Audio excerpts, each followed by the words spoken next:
교동문 12번 시편 19편 앞에도 나와 있습니다. 하늘이 하나님의 영광을 선포하고 날은 날에게 말하고 밤은 밤에게 지식을 전하니 언어도 없고 말씀도 없으며 들리는 소리도 없으나 그의 소리가 온 땅에 통하고 그의 말씀이 세상 끝까지 이르노라. 여호와의 율법은 완전하여 영혼을 소성시키며 여호와의 증거는 확실하여 우둔한 자를 지혜롭게 하며 여호와의 교훈은 정직하여 마음을 기쁘게 하고 여호와의 계명은 순결하여 눈을 밝게 하시리라. 여호와를 경외하는 도는 정결하여 영원까지 이르고 여호와의 법도 진실하여 다 어려우니 금 곧 많은 순금보다 더 사모할 것이며 꿀과 송이꿀보다 더 달도다. 아멘. 착석하시고 이진출 장로님 대표로 기도 인도하시겠습니다.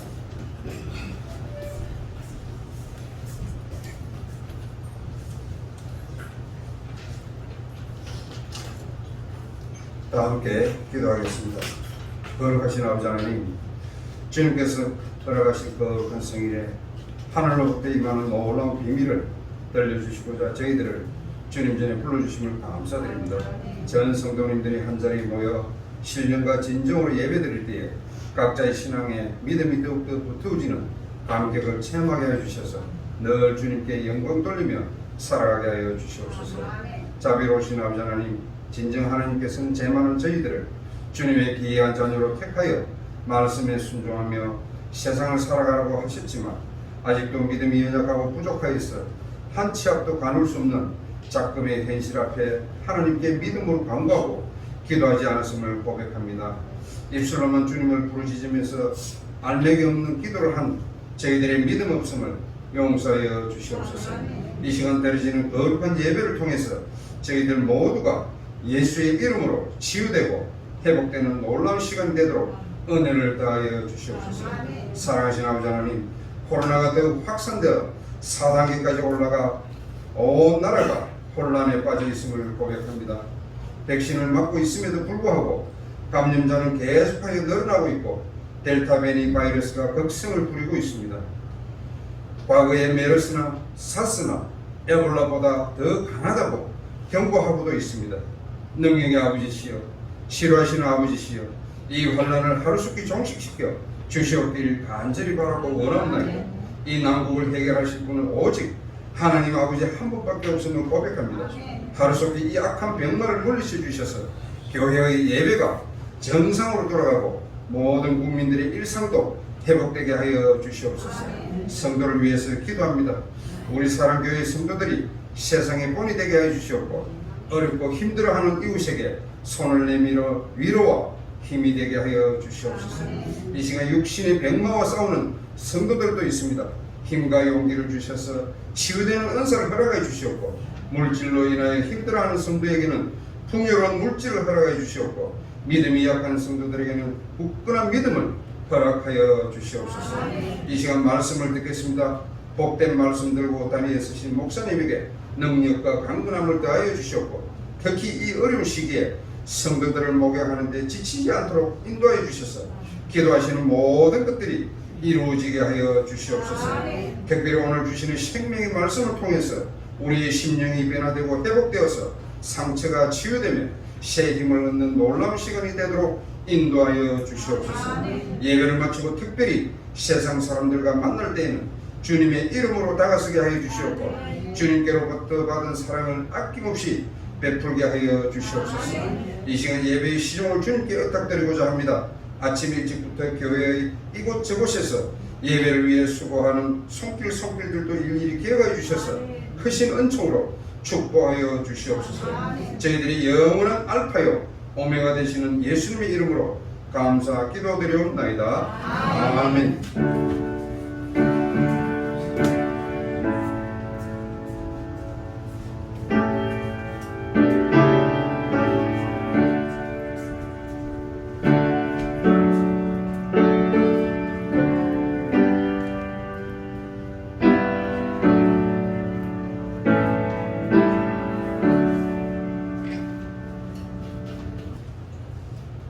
마가복음 14장 32절에서 42절까지 말씀 교독하겠습니다.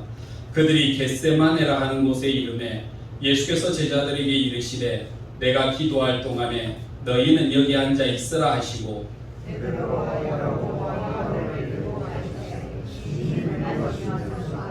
말씀하시되 내 마음이 심히 고민하여 죽게 되었으니 너희는 여기 머물러 깨어 있으라 하시고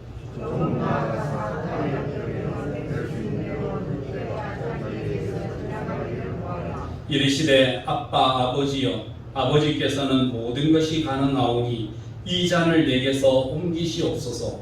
그러나 나의 원대로 마시옵고 아버지의 원대로 하옵소서 하시고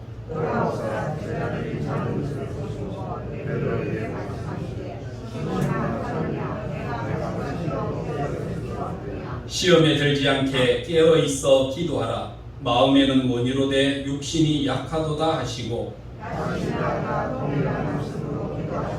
다시 오사 보신즉 그들이 자니 이는 그들의 눈이 심히 피곤함이라. 그들이 예수께 무엇으로 대답할 줄을 알지 못하더라.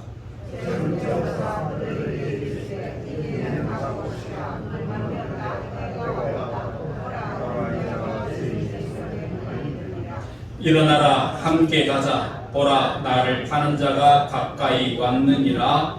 아멘.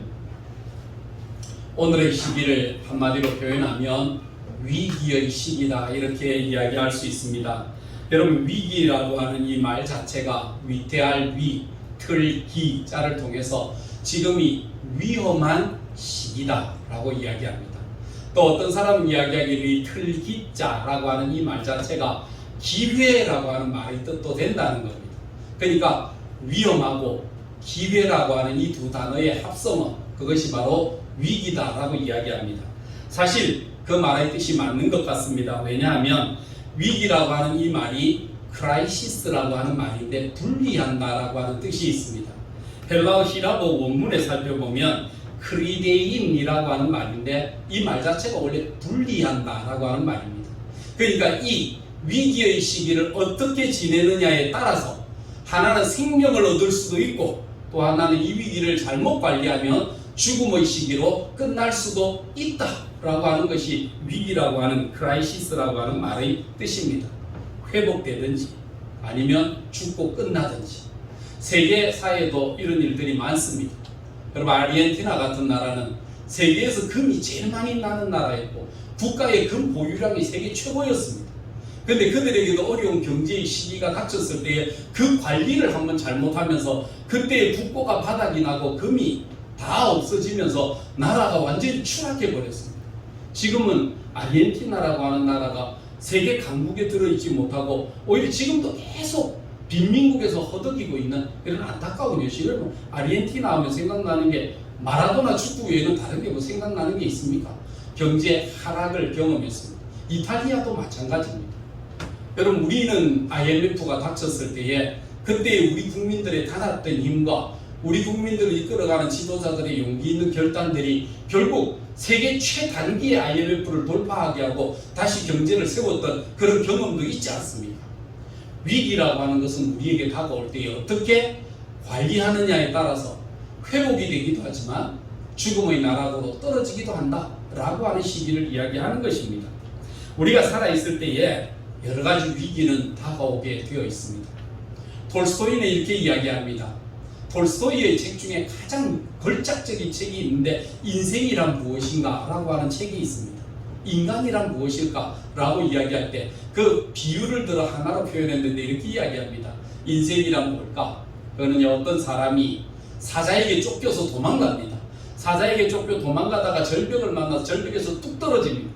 떨어지다가 허우적거리면서 뭔가 살려고 잡아보려고 허우적거리다가 절벽의 끝에 이렇게 축축 처져 있는 등나무 줄기를 탁 잡고 겨우 살아납니다. 그리고 살았다. 사자. 그 위를 쳐다보니까 사자는 아직도 위에서 느른거리면서 사람을 잡아먹으려고 위에 올리고 줄을 잡고 내려가면 살 수 있을까 하고 정신을 차려 밑에 내려보니까 밑에는 뱀들이 우글우글하는데 뱀 소굴이에요. 그러니까 내려갔다가는 뱀에 물려 죽을 것 같고 어떻게 해야 되는가 하고 갈등을 겪고 있는데 팔이 너무 아프고 너무 힘들어서 아이고 이걸 놔야 되나 어떻게 해야 되느냐 고민을 많이 하는데 어디서 달콤한 냄새가 살살살 풍기는 겁니다.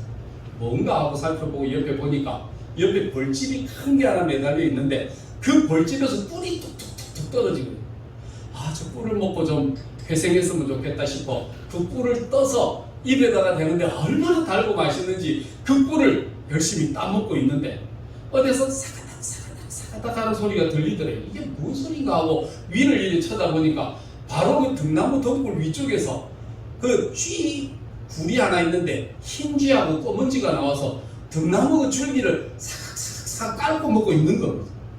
내가 원해서가 아니라 내가 원치 않아도 그 중나무 줄기가 쥐가 다 깔아먹고 나면 땅으로 뚝 떨어져야 될 판입니다. 톨스토이는 이거를 가르치면서 우리 인간이 모습들이 바로 이런 것 같다라고 이야기했습니다. 저와 여러분의 인생의 시기에 여러분 우리 위기라는 것은요 우리의 시기가 있습니다. 시기마다 때마다 우리에게 다가옵니다. 그래서 사람에게 닥치는 위기라고 하는 게 몇 가지 요소가 있답니다. 첫째는 신체적 위기가 있습니다. 저와 여러분에게도 신체적 위기가 있습니다. 원치 않는데 질병이 들기도 하고 원치 않는 가운데 사고가 터지기도 하면서 우리의 신체의 일부가 아프고 다치고 꺾여지는 그래서 신체가 꺾여지기 시작하면서 때로는 꿈과 소망이 사라지는 이런 듯한 모습을 나타내기도 합니다. 두 번째는 자아 위기가 다가오기 시작합니다. 도대체 나는 뭔가? 나는 어떤 존재인가?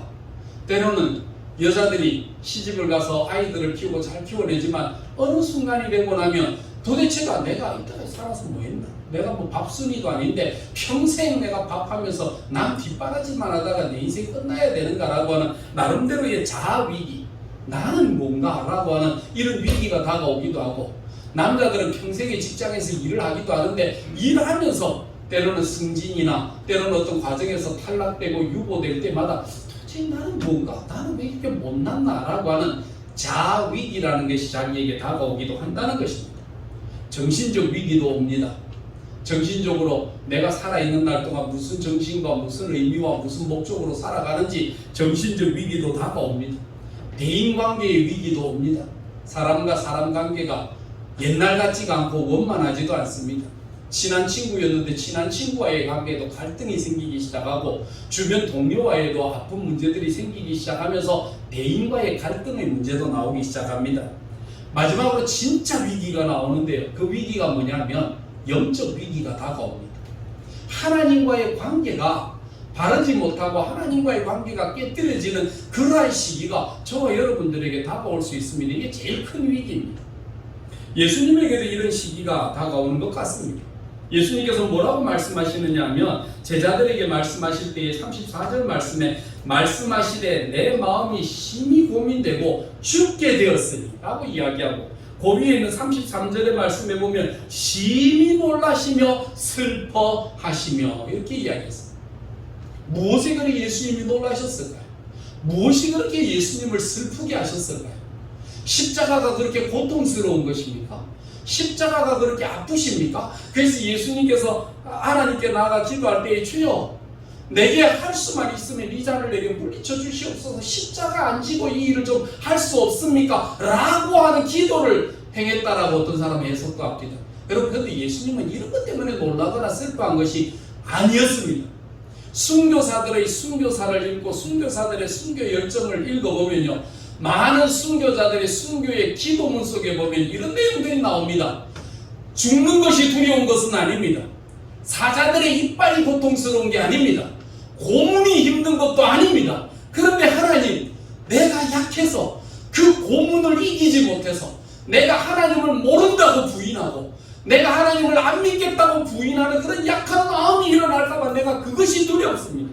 하나님 그런 마음이 일어나지 않도록 그런 생각이 일어나지 않도록 하나님 내 마음을 지켜 주시옵소서라고 기도했다.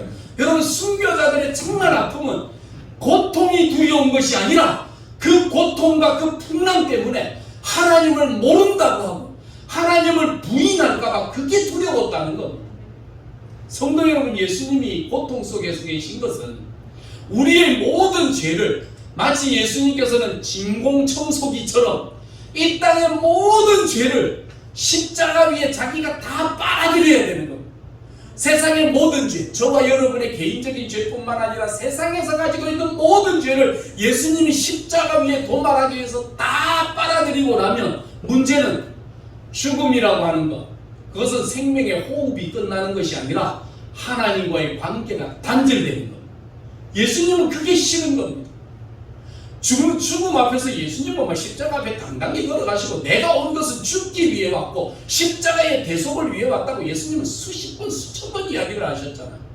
그런데 예수님이 마지막 순간에 이 고통은 뭐냐면 모든 죄를 다 빨아들이시고 난 다음에 십자가 위에 죽으면 하나님과의 단절됨이 시간이에요. 예수님은 그게 싫은 겁니다. 하나님과의 단절됨이 싫고 하나님과의 끊어짐이 싫은 겁니다. 그게 어두움이고요. 그게 예수님의 제일 큰 고통입니다. 그래서 예수님은 이것 때문에 심히 놀라고 심히 슬퍼하시고 심히 힘들어하셨던 이 예수님의 모습을 저와 여러분에게 보여주시는 겁니다. 여러분, 사람에게 영적인 위기가 다가옵니다. 어느 날 기도가 안 됩니다. 어느 날 예배를 드리는데 감격과 감동이 없습니다. 찬양의 즐거움이 없습니다. 그럴 때에 뭐가 다가오는 겁니까? 위기가 오는 겁니다. 이 기회를 어떻게 우리가 훈련하고 잘 관리하느냐에 따라서 우리의 영적 성장이 한바탕 더 올라갈 수도 있고요.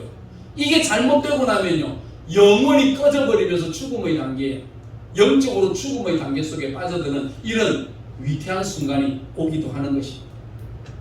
여러분은 위기를 어떻게 관리하십니까? 위기가 내 속에 다가올 때 우리는 위기를 어떻게 이겨내기 위해서 나가야 됩니까? 예수님은 오늘 이 말씀을 통해서 우리에게 위기에 닥친 신앙이 예수님 자신뿐만 아니라 제자들에게도 너희도 얼마 되지 않으면 나를 부인하고 떠나갈 날이 온다, 그러시면서 예수님께서 제자들에게 당부하신 세 가지 당부가 오늘 여기에서 나옵니다. 여러분, 우리도 한번 잘 실천해 봤으면 좋겠습니다. 34절 말씀입니다. 이렇게 이야기합니다. 말씀하시되 내 마음이 심히 고민하여 죽게 되었으니 너희는 여기 머물러 깨어 있으라. 이것이 첫째 명령입니다. 여러분, 깨어 있어야 됩니다.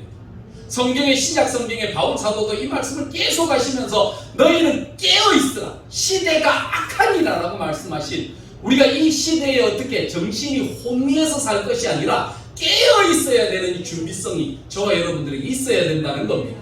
두 번째 명령을 주신 것이 있습니다. 38절 말씀에 시험에 들지 않게 깨어 있어 기도하라. 마음에는 원이로되 육신이 약하도다. 뭐 해라? 기도해라는 겁니다. 마음에는 천치 원이죠. 생각은 하고 싶죠. 그런데 뭐가? 기도를 안 한다는 겁니다.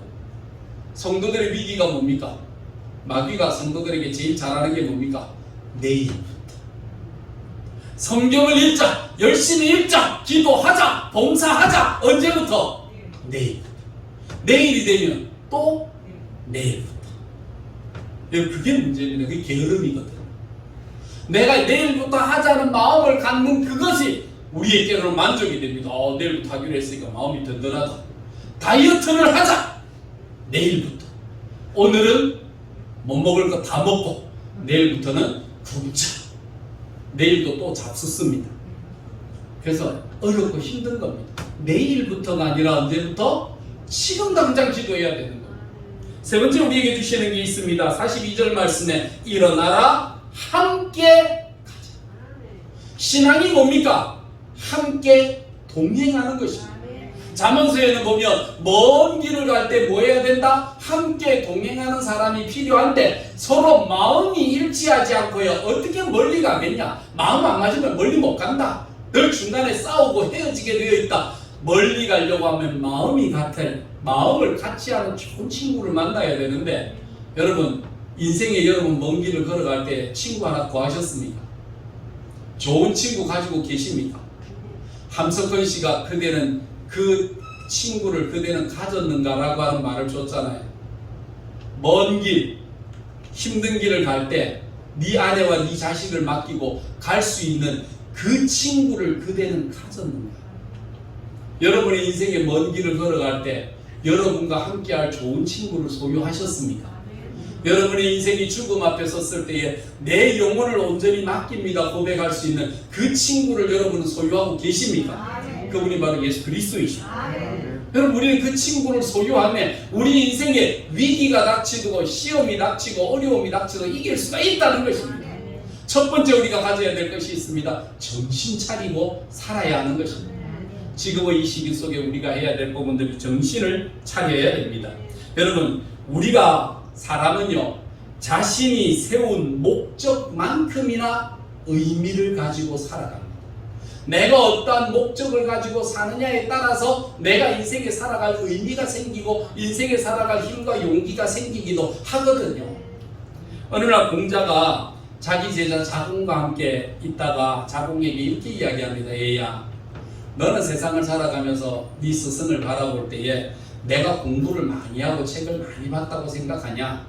그러니까 제자 자공이 공자 선생님을 쳐다보다가 선생님 공부 많이 안 하셨습니까? 책 많이 안 보셨습니까? 선생님이 그런 것들이 다 어디서 나옵니까? 라고 이야기를 했다고요. 그때 공자가 이런 말을 했습니다. 일이관지라고 하는 말을 썼습니다. 내가 세상을 살아가며 여러 가지를 많이 배웠다고 절대 생각하지 마라. 일이관지 하나를 깨닫고 나니까 그 깨달은 그가 하나 때문에 다른 거는 배우지 않아도 그 이치 하나 때문에 모든 것을 다 알 수가 있었다라고 이야기하는 거예요.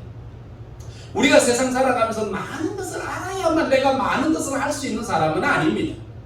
신앙인으로서 우리가 가져가야 될 때 많은 것을 깨닫고 많은 것을 공부해야 여러분 우리가 신앙인답게 인간답게 사는 게 아닙니다. 뭘 깨달아 알아야 됩니까? 하나님을 바르게 알면요 우리 인생에 살아가는 날 동안 아무런 모든 일에 부족함이 없이 하나님의 자녀답게 거룩하게 살아갈 수 있는 힘과 용기가 나타나게 된다는 것입니다. 여러분 이 일에 있어서 제일 중요한 사람이 여러분 기도하면 생각날 때마다 누가 생각나느냐 하면 여러분 야곱이라는 사람이 생각나지 않습니까? 여러분 야곱은요 일생에 정말 욕심이 많은 사람이에요. 그 욕심 때문에요 사람과의 갈등을 일으키고 그 욕심 때문에 사람과 싸웁니다. 그러나 그 욕심을 버리지 못하는 겁니다. 하나님과도 약속을 하잖아요. 하나님 내가 나로 멀리 갔다가 다시 내 아버지 집으로 돌아오게 하시면 하나님이 나의 하나님 되시고 하나님 내 사업 잘 되게 하시면 내가 하나님 앞에 11조도 드립니다. 나로 하여금 잘 되게 하시면 내가 하나님의 전도 세우겠습니다. 내가 하나님을 위해 이런 것도 저런 것도 이런 것도 다 하겠습니다 라고 이야기했던 그 야곱 아닙니다. 근데 사람과의 갈등 관계 속에 살 수 없으니까 떠나갑니다. 떠나가가지고 결국 고향으로 가고자 하는데 제일 걸리는 게 그게 바로 형님입니다. 약복강 나루터에서 강을 건너기 전에 이 강을 건너다가 잘못하면 죽을 수 있으니까 먼저 꾀를 내는 겁니다. 먼저는 종들을 보내고 재물을 보내고 형님의 마음을 품기 위해서 일대가 가서 이게 누구 거냐?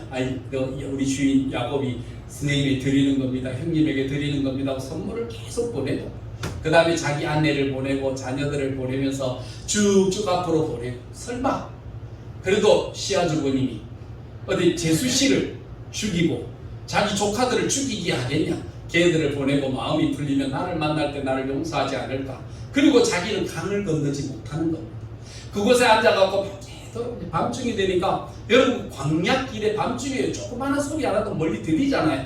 그러니까 멀리서 듣고 있으면 양떼나 소떼나 짐승들을 죽이는 이런 소리가 나면 저 앞에서 왁작지껄하는 소리가 나서 죽이는 소리가 나면 자기는 튀면 되니까 강을 안 건넜으니까 튀면 되니까 기다리고 있다가 천사가 나타나 갑자기 여보세요 치는데 아유 자객이 왔는 것 같다 싶어 얼마나 놀랐는지 이름도 안 물어보고 확인도 안 하고 그냥 무조건 싸우는 겁니다. 싸우다가 밤새 싸우고 이 천사가 이래도 될 게 아니래가지고 환도뼈를 쳐서 위골시켜 놔두니까 그제서야 꺾어지면서 당신이 누구요? 이름이 뭡니까? 그제서야 물어보는 그 야곱 앞에 네가 내 이름 알아서 뭐하래? 야곱아 도둑놈아 약탈자야. 네 그런 도둑놈 되기 위해서 얼마나 많이 괴롭히고 얼마나 많이 힘들었냐. 이 강을 건너서 너의 고향 땅에 가고 싶은데 너 이 강 못 건너 가겠지. 여러분 우리가 살아가는 날 동안 하나님의 약속의 땅에 들어가기 위해서 하나님의 언약의 축복 안에 들어가고 싶은데 욕심은 나는데 그 강을 건너지를 못하는 거예요. 왜? 내 마음속에 이스라엘이거든. 이스라엘 백성들이 그들이 애굽 생활을 청산하고 가나안 땅에 들어갈 때에 그때 마지막에 건너가야 될 그 강을 건너 가나안 땅에 들어가고자 하지만 여러분 욕심이 하나님 외에 우상을 섬기는, 그래서 모세가 시내산에 가서 하나님의 율법을 받아올 때에 그때의 땅 밑에서 아론을 불러다가 경보치를 내어놓고 우리를 위하여 이곳까지 이끌어낸 하나님을 만들라 그랬잖아. 하나님을 만들라 그래서 그곳에 금 송아지를 만들고 세웠을 때 이스라엘 백성들이 그거를 부르면서 뭐라고 그랬습니까? 이것이 우리를 애굽에서 인도하여 낸 우리 하나님이다. 천사가 뭐라고 그랬느냐면, 야곱아, 네 인생에 하나님처럼 섬기고자 하는 욕망, 그 우상, 그 하나님이 네 마음속에 그대로 있지 않냐? 너 그거 가지고는 이 강 못 건너간다. 그러니까 우리는 이스라엘 하나님과 싸웠다니까 여호와 하나님과 싸워서 여러분 이겨서 내가 하나님도 이겼는데 세상에 못 이길 게 뭐냐, 이런 이야기가 아니에요. 그게 그 이스라엘이라고 하는 것은 내 마음속에 여호와 하나님이 아닌 내 마음의 소원을 이루어줄 욕심과 욕망의 하나님이 내 속에 있다는 거야. 그 하나님이 네 속에 있는 한에는 너는 절대 이 강 못 건너간다. 이 이름을 지금부터 이스라엘이라고 해라. 어떻게? 하나님과 겨루어 이긴 사람. 네 마음의 욕망을 신, 네가 추구하고자 하는 우상, 이거 깨뜨려 이기지 못하면 너는 약속의 땅 가나안에 들어갈 수가 없다 라고 하신 말씀을 통해서 너는 이스라엘이야. 욕심과 욕망과 죄와 가지고 있는 이 탐심의 하나님, 그것과 싸워 이긴 사람만이 하나님께서 허락하신 약속의 땅에 갈 수가 있느니라 라고 하셨다.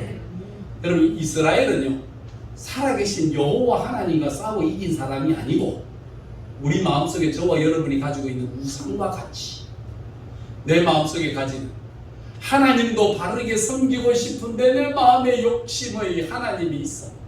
이 하나님이 나를 이루어 주실 그 하나님을 사랑하다 보니까 정말 우리가 참되게 섬겨야 될 여호와 하나님을 섬기지 못하는 그 삶을 가지고 있거든요. 그것이 때로는요 제일 많게는 물질이고요, 또 하나는 육신의 정욕이고요, 또 하나는요 명예고요.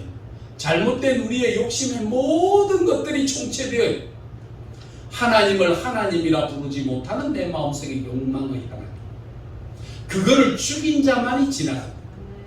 이스라엘 백성들이 출애굽에서 왜 가나안 땅에 못 들어갑니까? 그들이 죽여야 될 그 우상을 죽이지 못한 거예요. 그래서 하나님께서 너희 그것들을 섬기는 너희 백성들아 40년 동안 이 백성들을 광야에서 다 없애하고 새로 하나님을 섬길 자들을 통해서 내가 가나안 땅에 들여 보내리라 하셨던 그 여호와 하나님의 말씀을 우리가 기억해야 됩니다. 하나님 하지요. 여러분이 섬기는 하나님이 뭡니까? 오늘 말씀에 기록된 그 여호와 하나님이십니까? 아니면 여러분 욕망의 하나님이십니까? 우리가 정신을 차려야 됩니다. 하나님 부르는데 그 하나님이 어떤 하나님이신지 저와 여러분 모를 때 많아요. 욕심을 따라 살아가느라고 정신 잃고 살아가고 욕망을 따라 행하느라고 하나님 없이 살아갈 때가 많이 있어요. 그러니까 예수님께서 뭐라고 하시느냐면 정신 좀 차리고 살아라. 오늘날 이 세대가 얼마나 너희를 혼미케 하는지 아느냐라고 말씀하셨어요. 예수님께서 몇 번 기도하셨습니까? 몇 번 제자들을 깨웠습니까? 몇 번? 동양이나 서양이나 할 거 없이요, 사람들마다 좋아하는 숫자가요 3, 3번 되게 좋아합니다. 동양 사람도 좋아하고 서양 사람도 좋아해요. 3, 3번. 프로이드라고 하는 심리학자가 석삼이라고 하는 내용을, 사람들이 왜 삶에 대해서 중요하게 생각하고 삶에 대해서 의미를 주느냐라고 하는 것을 프로이드가 이렇게 해석을 했습니다. 3이라고 하는 것은요 우리 인생의 시기와 같다는 거예요. 인생의 시기와 같대요. 제일 첫 번째 시기는 유년기 시기부터 시작해서 청년의 시기까지, 그때가 제1시기입니다. 그러니까 우리로 말하면 봄과 같은 때입니다. 두 번째 시기가 있습니다. 작년의 시기, 여름과 같은 시기, 열정의 시기, 막 힘이 넘치는 정열의 시기, 이 시기가 두 번째 시기입니다. 이때가 여름과 같은 때입니다. 그 다음에 이제 다가올 가을이 있듯이 가을이 다가갑니다. 여러분 그때가 되면요, 가을이 배경하면 그 노년과 죽음을 바라보는 그 시기, 가을과 겨울이 있는 제3시기가 있습니다. 여러분은 어떤 시기가 아름다운 시기라고 생각하십니까? 어떤 시기가 아름답습니까? 어떤 시기를 여러분은 가장 좋다고 생각하십니까?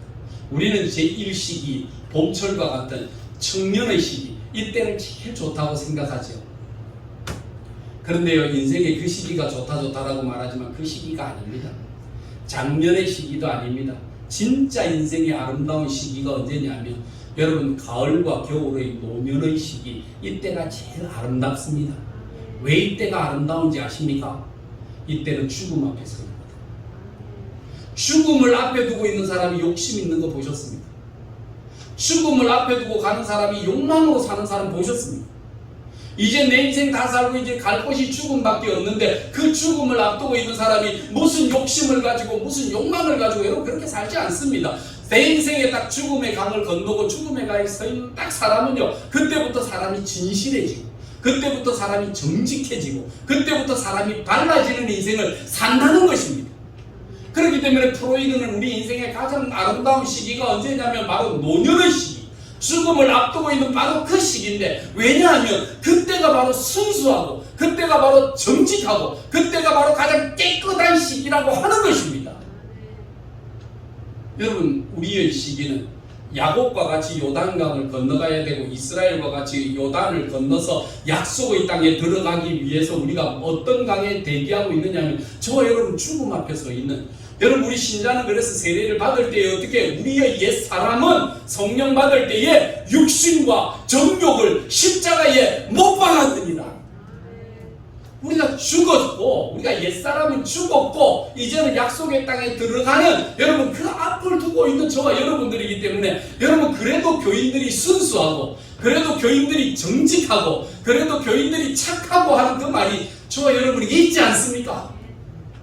왜 아멘이 없습니까? 예수 믿어서 이스라엘을 잘못 해석해서 오늘도 욕망을 하나님처럼 섬기는 사람 그 강 못 갑니다. 하물며 하나님을 믿지 않았던 공자 같은 사람도 하나의 이치를 깨달으면 나머지는 배우지 않아도 다 이치를 알기 때문에 원리를 깨닫는다라고 했다면, 여러분이 하나님을 알고 인생을 알고 삶을 아는 길에 하나님을 바르게 알면, 아니 목사님 어떻게 살아야 됩니까? 그걸 일일이 가르쳐야 됩니까? 하나님 섬기는 거 제대로 알면요 나머지 인생 살아가는 삶의 방식은 다 알잖아요. 하나님을 바르게 관계를 맺으면 인간관계 어떻게 돼야 되는지 여러분 다 아시잖아요. 세상 살아가는 날 동안 하나님 알고 말씀을 알면 세상에서 어떻게 살아가야 되는지 저와 여러분 아시잖아요. 왜 모릅니까? 내가 하나님을 모르기 때문에. 내 인생이 죽음 앞에 서 있다는 위기감이 내 삶에 없기 때문에. 여러분 때로는 우리가 정신없이 살아갑니다. 육신이 피곤하고 지쳐서 눈꺼풀이 무거워서 그것 때문에 눈을 감고 우리가 살아가는 날 동안 지쳐서 쓰러져 버리는, 여러분 오늘 수고하고 무거운 짐진 자들아 다 내게로 오라고 하셨던 주님의 말씀을 바라보면 우리는 얼마나 세상에 무겁고 수고하고 힘들고 지쳐서 우리의 인생이 깨지 못하고 우리의 인생과 영원히 잠들어 사는, 여러분 이런 삶을 살지 않습니까? 왜요? 이스라엘이라고 하는 이름의 바뀐 여러분에게 없어요. 예수를 믿으면서 여러분 이스라엘로 변화하셨습니까? 아직도 야곱이십니까? 그래서 구약 성경에 여러분 선지서를 읽어보면 야곱아 이스라엘아 너는 알지 못하였느냐? 야곱은 뭡니까? 옛사람, 아직도 내 마음속에 욕망의 하나님을 가지고 있는, 이스라엘아 네 마음속에 욕망의 신을 죽여버렸다, 깨뜨려버렸다, 변화된 신령을 가진 사람. 오늘 우리가 여기서 만날 야곱이고 이스라엘, 어떨 때는 보면 이스라엘 같기도 한데 어떨 때 보면 야곱으로 되어 있고, 여러분 이런 왔다 갔다 하는 인생을 산다는 겁니다. 어지럽죠. 신앙생활 하는데 어지럽죠. 믿음 생활 하는데 어지럽죠. 아 이거 어지럽다. 그래서 늘 이야기, 목사님 신앙생활 하는데 너무 어려워요. 왜요? 왔다 갔다 하니까. 어떨 때는 내가 야곱이 됐다가 어떨 때는 이스라엘이 됐다가 헷갈리우스처럼 뭐 이렇게 왔다 갔다 되니까 어지럽죠. 여러분 우리가 살아가는 날 동안 뭐 해야 됩니까? 딱 한 길을 깨닫고 하나로 제대로 살아가면요 그때부터는 아무 문제가 없어요. 여러분 정의란 무엇인가 라고 하는 하버드 대학교의 마이클 샌델이라고 하는 교수가 유명한 강의를 했잖아요. 정의란 무엇인가. 인터넷에 보면 나와요. 하버드 강의를 들을 수 있는 기회입니다. 정의란 무엇인가라고 하는 그 책에서요. 그분이 정의를 표현해내면서 이렇게 이야기합니다. 첫째는 옳은 길이라고 해요. 옳은 길. 헷갈리고 엉뚱한 길, 욕망의 길이 아니라 옳은 길을 선택하면서 가야 된다라고 하는 겁니다. 두 번째는 가치관을 바르게 세우라는 겁니다. 사람이요, 자기의 내 인간성이 어떻게 나타나느냐면 그 인간성은 그 사람이 가진 가치관에서 인간성이 나옵니다. 여러분이 무엇에 가치를 두고 사는지, 여러분의 인생의 가치관이 여러분의 인격을 나타내고 여러분의 삶이 나타납니다. 여러분의 가치관은 무엇입니까? 여러분 그 가치관을 바르게 설정하는 올바른 길이 있어야 됩니다. 세 번째는요, 자신감을 소유하고 네가 네 자신을 가지고 있어야 돼요. 네 번째는 우리의 삶 속에 대리인들, 함께할 사람들이 필요하다는 거예요. 마지막 다섯 번째는요, 우리의 삶 가운데 중요한 것은 동기라고 합니다. 동기. 내가 이 일을 할 때 어떤 동기로 일을 하느냐라고 하는 거죠. 여러분은 어떤 동기로 하나님의 일을 하고 어떤 동기로 하나님과 만나십니까? 목적이 좋다고 해서 다 좋은 것이 아닙니다. 목적보다 중요한 것은 목적을 이루어가는 과정입니다. 그곳에서 하나님과 동행하며 그 길을 걷고 있습니까? 아니면 하나님을 제외한 채로 목적의 성취만을 바라보고 나가십니까? 반드시 실패하고 반드시 후회하게 됩니다. 그 인생이 끝나고 나면 인생이 후회스러워요. 그렇기 때문에 가야 될 가장 길은 옳은 길이라고 하는 겁니다. 하나님의 백성들이 가야 될 길이 있습니다. 그것은 바로 하나님의 말씀 앞에 우리가 의로운 길을 걸어가는 것, 이것이 저와 여러분의 삶입니다. 그래서 옛날에 성막과 구약시대의 성막과 신약시대의 교회를 자꾸 혼돈하는 사람들이 있어요. 그래서 어떤 사람들은 구약시대의 성막이 이미 예수 그리스도의 십자가로 완성됐기 때문에 교회 갈 필요가 없다라고 이야기하는 사람은요, 구약시대의 성막과 신약시대의 교회를 잘못 이해하는 사람들이에요. 구약시대의 성막의 특징이 뭡니까? 속죄입니다. 저와 여러분이 죄를 속하기 위해서 제물을 가져와서 하나님의 성전 앞에 드리고 제사장으로부터 용서함을 받았을 때에 그때 하나님으로부터 용서함을 받았다는 것을 예수님이 십자가에 달려 돌아가시면 성전의 휘장이 찢어져 버리고 우리로 하여금 히브리서에 이야기한 것처럼 우리도 하나님 앞에 담대히 나아가 우리의 죄를 자복하고 고백할 수 있는 길을 하나님이 열어주셨습니다. 성전은 회파되었습니다. 이제 우리가 담대히 하나님 앞에 나아가 내 입으로 자복하면 얼마든지 용서받을 수 있는 기회가 열려진 것입니다. 이것이 성막의 기능은 파괴된 것. 그런 반면에 교회는 그런 기능이 아닙니다. 하나님을 믿는 백성들이 모여서 우리가 죽음과 부활과 심판과 최후 승리에 대한 하나님의 말씀을 익히고 들으면서 하나님의 백성답게 살기 위해 모여있는 자리가 바로 이 교회라고 하는 사실입니다. 그래서 죽음을 어떻게 이기겠습니까? 하나님 말씀을 통해서 날마다 우리가 듣지 않으면 여러분 죽음 못 이깁니다. 날마다 두려워 살겠죠. 그러면 교회 와서 하나님 앞에 기도하는 것보다 어느 병원이 좋을까, 어느 약이 좋을까, 그것만 찾지 않겠습니까? 우리가 뭡니까? 교회는요, 죽음, 예수 그리스도의 죽음과 부활과 심판과 최후 승리, 여러분 이 네 가지, 이거를 기억하기 위해서 이 자리에 모여 살아계신 하나님 앞에 예배드리는 것입니다. 그러니까 자꾸만 구약의 성전과 신약의 교회를 자꾸 헷갈리면 안 돼요. 그러니까 구약에서 이미 예수 그리스도 때문에 다 했으니까 교회 갈 필요 없다. 그 사람은요, 바보입니다. 성경을 잘못 이해하고 있어요. 그렇기 때문에 이 교회가 해야 될 일이 바로 그겁니다. 그렇기 때문에 가져야 될 것, 첫째, 우리가 하나님 앞에 나와 예배하는 정신을 차리는 거죠. 두 번째는 예수님께서 우리에게 주시는 것이 있습니다. 기도하라라고 하시는 거예요. 예수님 기도하셨습니다. 오늘 1절, 32절 말씀에 보면 그들이 겟세마네라 하는 곳에 이름에 이렇게 이야기했어요. 겟세마네라고 하는 말은요, 가트 슈투만이라고 하는 말인데 이 말 뜻을 좀 잘못 번역을 해놨어요. 이 말 가트 슈투만 하는 말인데 가트라고 하는 말은 틀, 기계라고 하는 말이고 슈투만이라고 하는 건 올리브나무 열매를 이야기합니다. 그러니까 감람산, 누가 보면 감람산, 겟세만의 동산, 다 같은 말인데요. 그 말이 뭐냐면 올리브산이라는 거예요. 그 산 자체에 올리브 나무가 많고 올리브 나무의 열매를 통해서 그걸 통해서 즙을 짜서 기름을 짜서 생산하는 것이 바로 겟세마네거든요. 그래서 누가복음에 보면 뭐라고 이야기했느냐면 예수님께서 감람산의 습관과 같이 감람산에 기도하러 가셔서 그곳에서 기도하실 때에 어떻게 기도하셨느냐면 땀방울이 핏방울 같이 뚝뚝뚝, 우리가 손을 비키면 피가 나면 얼마나 피가 배어나면서 뚝뚝뚝뚝뚝뚝 흐르듯이 칼로 째면 피가 줄줄줄 흘러나오듯이 예수님이 얼마나 기도하셨느냐면 땀이 핏방울처럼 뚝뚝뚝뚝뚝뚝 흐르도록 그렇게 기도하셨다는 거예요. 그게 뭡니까? 이 감람산 겟세마네 동산 가트 슈트만 올리브 기름을 집어넣고 그곳에서 뒤집다 짜기 시작하면 그 안에서 기름이 뚝뚝뚝뚝뚝뚝 흘러내리듯이 예수님도 그곳에서 그렇게 기도를 힘쓰셨다는 것.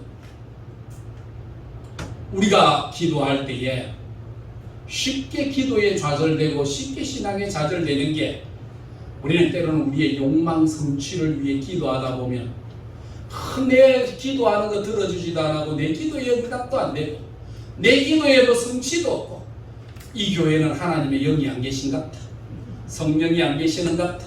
영빨 좋은 산, 영빨 좋은 목사님, 영빨 좋은 교회 그런 데나 가야 되겠다 라고 생각하면 착각입니다. 기도는 우리의 만족이 아니고 예수님께서 뭐라고 기도하셨습니까? 기도의 핵심은요, 우리는 운명을 따라 사는 것이 아니라 우리는 순명을 따라 삽니다. 만날 아이고 내 팔자야 내 운명이 와 이런 여러분 운명론을 가지고 이야기하지 마세요. 우리는 무슨 명을 가지고 산다? 순명을 가지고 산다. 순명이 뭡니까? 하나님의 말씀에 순종하는 정신으로 산다는 것입니다. 우리에게 주어진 어떠한 것이 있을지는 모릅니다. 그러나 우리에게 주어진 어떠한 것이 있든지 우리는 어떻게 살아가느냐 하면 순종하며 사는 것입니다. 순교사를 이야기하면서요, 순교에는 보면요 3가지가 있다고 그랬어요. 첫째는 순교에는 기념이 있고요, 둘째는 순교에는 현재가 있고요, 셋째는 순교에는 부활이 있습니다. 기념이라고 하는 것은 과거에 대한 이야기입니다. 순교자들에 대한 과거에 대해서 기념하는 것입니다. 둘째는 현재입니다. 과거에 한 번 희생했다고 끝나는 것이 아니라 오늘도 계속 저와 여러분은 날마다 자기 십자가를 지고 걸어가는 여러분 순교의 삶이 저와 여러분에게 있는 것입니다. 세 번째 우리에게 있는 게 뭡니까? 부활을 믿는 것입니다. 최후의 승리를 믿는 것입니다. 여러분 이것이 바로 순교입니다. 악하고 죽는 게 이게 순교가 아니고요, 기념과 현재와 그리고 부활에 대한 이 3가지를 믿는 것, 이것이 바로 순교라고 하는 사실을 기억하는 거예요. 그래서 기도는 뭐냐? 순명입니다. 하나님 말씀에 어떻게, 하나님의 명령에 어떻게 순종하며 살까? 이것이 기도. 예수님께서는 주기도문이나 모든 기도문 속에서 아버지여 내 뜻대로 마옵시고 아버지 원대로 하여 주시옵소서. 바울 사도가 순교의 길을 들어 행하며 아시아에 가고자 힘쓰고 어디를 로마로 가고자 힘쓰고 주의 영이 막으심으로 그 주의 말씀에 순종하여 갈 때마다 하나님의 역사는 나타나기 시작하지 않았습니까? 근데 왜 기도할 때마다 자꾸 자기 생각, 그게 왜 그러냐면 아직 이스라엘이 되지 못했어. 야곱이에요. 그러니까 살아가면서 어떻게 하든지 내 방법대로, 어떻게 하든지 내 생각대로, 어떻게 하든지 내 계획대로 하려고 하는 야곱의 그런, 우리 교회 어떤 집사님 잘하셨던 말씀입니다. 경상도 사투리인데 그래서 뭐라고 표현해야 될지는 모르겠지만 꼴좀한 일. 꼴좀하다는 의미가 뭡니까? 저는 잘 모르겠는데 그걸 꼴좀하다 하더라고요. 그럼 내 마음속에 가지고 있는 건 꼴좀함들이 우리로 하여금 하나님이 아닌 것을 하나님 되게 섬기려고 하는 그런 우상숭배의 심정이 내 마음속에 아직도 존재한다는 겁니다. 그러니까 예수님께서는 내 원대로 마옵시고 아버지 원대로 하시옵소서라고 하는, 우리 인생은 무슨 명? 운명을 따라 사는 것이 아니라 숙명에 따라 사는 것이 아니라 우리는 순명에 따라 산다. 따라합시다. 운명이 아니고 순명이다. 이것이 저와 여러분이 가야 될 길입니다. 그것이 뭡니까? 기도를 통해서 가르쳐 주시는 것입니다. 세 번째 우리에게 주는 것이 있습니다. 함께 가자라고 하는 말씀을 주셨습니다. 저와 여러분의 인생의 길을 걸어갈 때 우리는 혼자서 가는 길이 아닙니다. 우리 마치 신앙생활은요 2인 3각과 같습니다. 두 사람이 같이 옆구리를 끼고 중간에 있는 다리 하나를 묶어서 함께 걸어가는 그런 운동과 같은 것. 운명 공동체, 숙명의 공동체. 우리가 함께 먹고 함께 살고 함께 죽는. 그래서 신약시대의 사도행전에 보면 사도행전의 교회는 아무라도 자기의 것을 자기 것이라고 생각하지 않고 누구라도 자기를 위해 사는 자가 없으며 모든 삶을 다 내어놓고 우리 공동체가 함께 살아야 될 길을 선택하며 나가는 그 길이 바로 사도행전의 교회 아니었습니까? 누가 그 속에서 누가 이기적인 사람이고 욕심적 있었어요. 아나니아와 삽비라. 그 사람들은 거짓말하고 자기만을 위해 이기적으로 살다가 그 사람 둘 다 남편과 아내가 둘 다 죽었잖아요. 그런 사람은 그런 거룩한 공동체에 함께 할 수가 없는 것입니다. 이스라엘 백성들이 가나안 땅을 지나 이 광야 땅을 지나 약속의 땅 가나안 땅을 들어가고자 할 때에 그때에는 정말 과거의 조상들이 잘못 알고 섬겼던 우상을 다 버리고 들어가면서 뭐합니까? 할례를 하면서 너희 광야에서 난 자들은 다 할례를 행하라. 그것이 너희의 표다. 너희와 나 사이의 언약의 상징이다.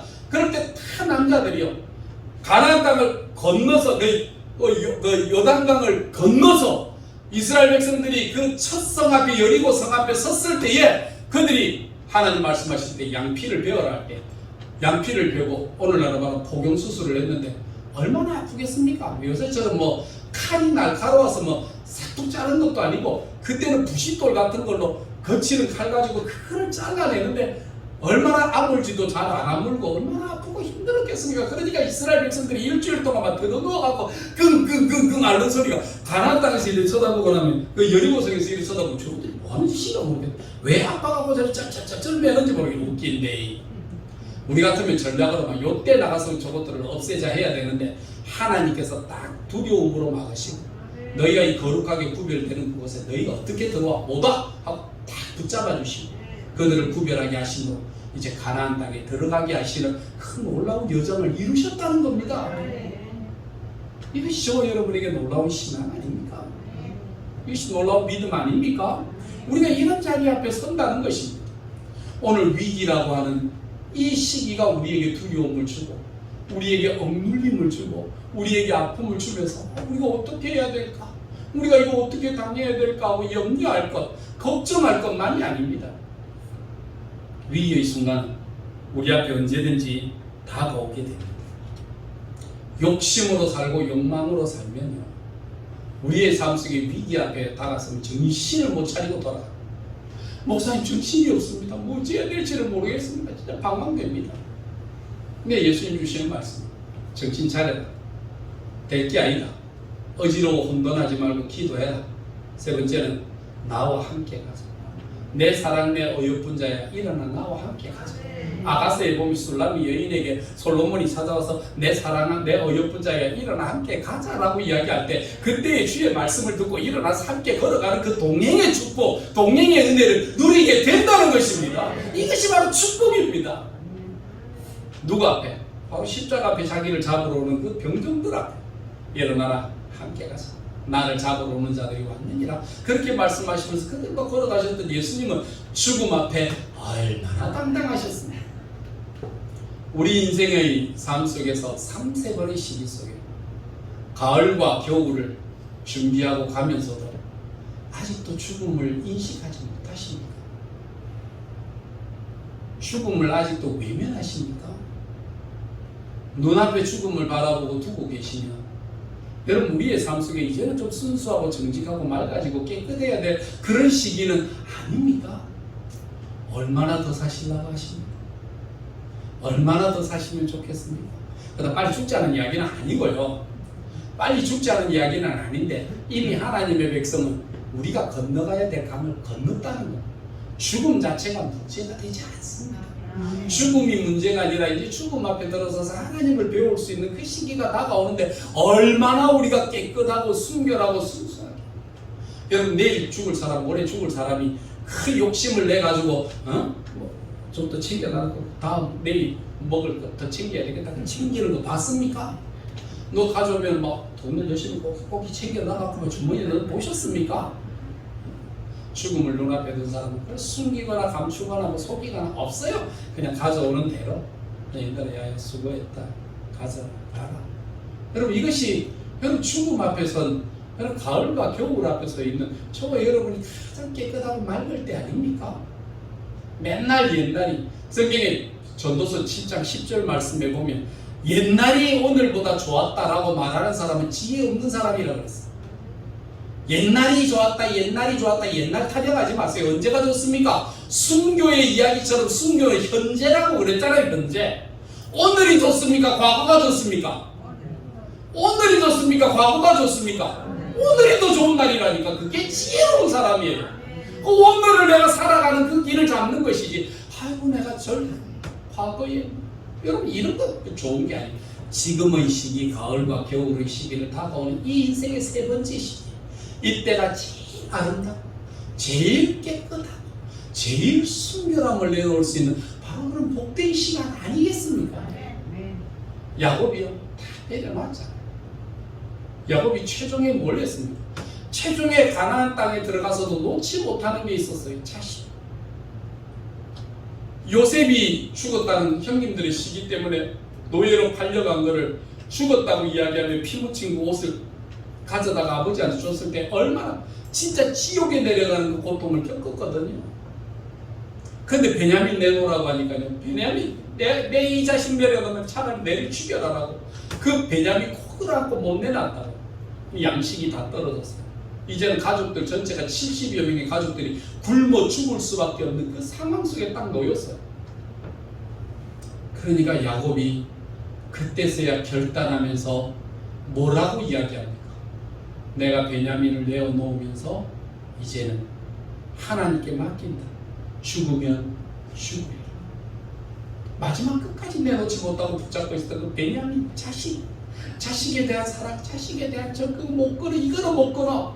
그런데 이제는 죽음의 길 앞에 자식이 어떻게 뭐 할 수 있겠습니까? 베냐민 데려가거나 이제는 내가 어쩔 수가 없다. 죽으면 죽으리라 하고 보냈던 그 아들. 인생에 내가 손 놓으면 아무것도 없을 것 같죠. 내가 손 놓는 순간에 내 손에 다가옵니다. 베냐민을 놓고 난 다음에 그 다음에 돌아온 건 요셉이 돌아왔고 베냐민이 돌아왔잖아요. 우리는요 그거 못 버리는 거예요. 참 내가 붙잡고 내가 전쟁긍긍하고 나 아니면 어떻게 내가 안 하면 누가 어떻게. 여러분 그건 놓으세요. 이제 그만 놓으세요.